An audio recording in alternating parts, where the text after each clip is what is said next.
शहर के पुराने हिस्से में स्थित वो अपार्टमेंट बिल्डिंग दूर से ही अजीब लगती थी। रंग उतरा हुआ, सीढ़ियां थकी हुई और कॉरिडोर में हमेशा अधूरी सी रोशनी। फिर भी किराया कम था, इसी वजह से आरव और निशा ने बिना ज्यादा सोचे समझे फ्लैट ले लिया। पहली रात सब कुछ ठीक था। सारा सामान अनपैकिंग कर और थकान के कारण दोनों बेड पर गिर पड़े। बस एक चीज अजीब थी, दीवार पर पड़ रही उनकी परछाई। रोशनी टेबल लैंप से आ रही थी, लेकिन परछाइयों का एंगल गलत था, जैसे वो अपनी जगह से थोड़ी सी आगे बढ़ी हुई हो। लाइट थोड़ी टेढ़ी होगी, आरव ने कहा। निशा ने सिर्फ हाँ में सिर हिला दिया, पर उसकी आंखें दीवार से नहीं हटी। अगली सुबह बाथरूम में कुछ और ही हुआ। आरव मिरर के सामने शेव कर रहा था। निशा पीछे खड़ी थी।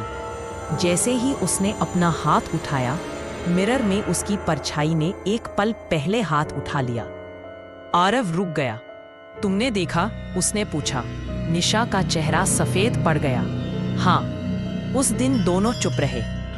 पर रात को जब लाइट बंद करके सोने लगे, निशा ने महसूस किया उसका हाथ आरव के हाथ से पहले किसी और ने छू लिया। उसने झटके से हाथ खींच लिया। क्या हुआ? आरव ने पूछा। कुछ नहीं, निशा ने झूठ बोला, पर उसका दिल जोर जोर से धड़क रहा था। तीसरी रात ड्राइंग रूम में टीवी बंद था। सिर्फ स्ट्रीट लाइट की रोशनी पर्दे के बीच से आ रही थी। दीवार पर उनकी परछाइयां साफ दिख रही थी। अचानक परछाइयों ने एक दूसरे की तरफ हाथ बढ़ाया, जबकि आरव और निशा बिल्कुल शांत खड़े थे। फिर परछाइयों के हाथ आपस में मिल गए। निशा चीख पड़ी। आरव ने तुरंत लाइट जला दी। दीवार खाली थी, पर हवा में एक ठंडी सी लहर थी, जैसे किसी ने अभी अभी वहां से गुजरकर सांस ली हो। ये नॉर्मल नहीं है, निशा ने कांपते हुए कहा। उस रात निशा को नींद नहीं आई। उसे महसूस होता रहा जैसे अंधेरे में कुछ उसके साथ लेटने की कोशिश कर रहा हो, बिना छूकर, सिर्फ परछाई के जरिए। अगली सुबह आरव ने लैंडलॉर्ड से बात की।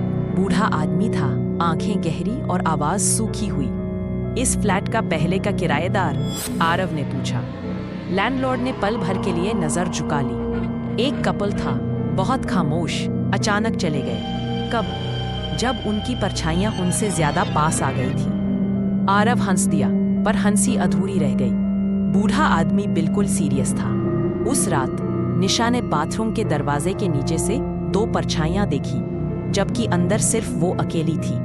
ये मेरा दिमाग नहीं हो सकता, वो बोली। पर जब उसने दरवाजा खोला, बाथरूम खाली था। सिर्फ दीवार पर एक एक्स्ट्रा परछाई थी, उसकी नहीं। रात गहरी होती गई। बेडरूम में आरव ने महसूस किया जैसे कोई उसके कान के पास सांस ले रहा हो। जब उसने निशा को देखा, वो सो रही थी, पर दीवार पर उसकी परछाई बिस्तर से उठकर आरव की परछाई के पास जा रही थी, और इस बार परछाइयों ने गलों को छू लिया। आरव चीख पड़ा।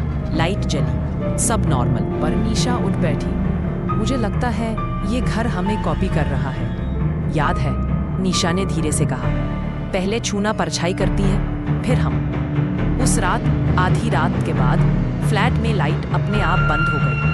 अंधेरा पूरा घना था, दरवाजे की तरफ और कोई उस है क्या? अंधेरे में निशा ने महसूस किया किसी ने उसका चेहरा अपने हाथों में लिया। उसने आंखें खोलनी चाही, पर उससे पहले ही उसकी परछाई ने आंखें खोल दी। सुबह पड़ोसी ने चीख सुनी। अरे ऊपर कौन है? सुन रहा है कौन? जब फ्लैट खोला, अंदर आरव और निशा जमीन पर पड़े थे, जिंदा, पर बिल्कुल खामोश। उनकी आंखें खुली थी, पर किसी को नहीं देख रही थी। दीवार पर 2 परछाइयां थी, एक दूसरे के गले लगाए हुए, और उनकी परछाइयां अब कभी अलग नहीं होती थी।